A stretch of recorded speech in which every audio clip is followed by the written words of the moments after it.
Sam Amico of HoopsWire. It seems like, JB said at one point this season you went to him and kind of asked him, what more did you need to do to get an opportunity? And there was a couple times where it seemed like you might be getting an opportunity and it didn't work out. Did you ever envision, twice in 2 games meeting with the media and being the leading scorer? Leading scorer, I don't know, but I certainly have had, all the confidence in the world in myself. And yeah, that meeting was nothing like, hey, why am I not playing or anything like that. It was just, I want to make sure I'm ready for whenever that opportunity does come. So I just wanted to make sure they felt like I was doing everything I could to make sure physically, mentally I was ready. And obviously it's exciting to be able to get some more minutes and play well and do it all while we're also winning games. That's, what you dream of doing as a kid. So just another good step forward. Okay. Sam, what was your main takeaway from that conversation?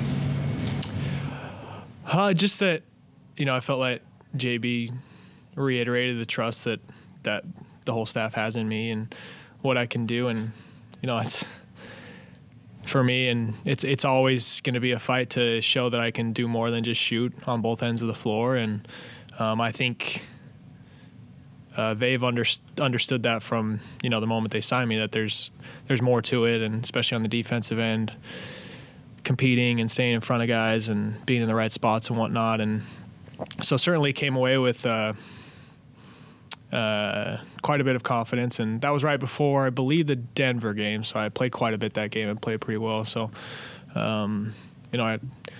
JB's done a great job communicating and whatnot. So I feel like that was certainly positive for us. I know this morning you were talking about trying to be even keeled, basically not, after whatever the outcome of the game is or your performance or whatever. But JB said tonight, the NBA is about making dreams, and this is, what it's about, dreams coming true. Have you allowed yourself to get excited or think about, is this kind of you living your dream right now? Yeah, for sure. We all work too hard to not enjoy moments like this, for sure. And I've worked as hard as I could, and felt like there were times where maybe this wasn't going to work out. And to be honest, in high school, like my goal was to play Division I basketball. The NBA was never even in my sights. Like, I just didn't think that was going to happen, because guys where I'm from usually don't. And just kept working and working and working. And again, there's been ups and downs these last 3.5 years since I've been out of college. And I grew up in Utah, so I was a huge Jazz fan growing up. So to be able to have a game like that against them is even more special, for sure. Chris? Hey, Sam. Who have you tried to emulate throughout the course of your career? There's a lot of guys, the usuals, the Max, Duncan Robinson, Joe Harris, JJ Redick. Steph Curry does such a good job of relocating off of passes, and his ability to just always be moving. I obviously don't have nearly the handle and whatnot, but the ability to just keep moving, and the way that can open things up for yourself and for the offense. That's something I've always watched. And but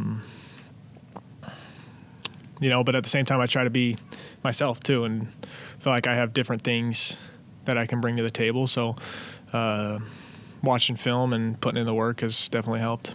Being that you did grow up in Utah, was there Kyle Korver influence in there or anything along those lines? Yeah, a little bit. He was there. I remember when they first traded for him, and we were all really excited because they needed some shooting. But definitely he's, taller, and that helps him for sure. But I know a lot of people say our shots look fairly similar, and that's I'll take that for sure as a compliment. And then you mentioned people from where you are from don't go on to play in the NBA. Mm-hmm. What do most of those people go on to do?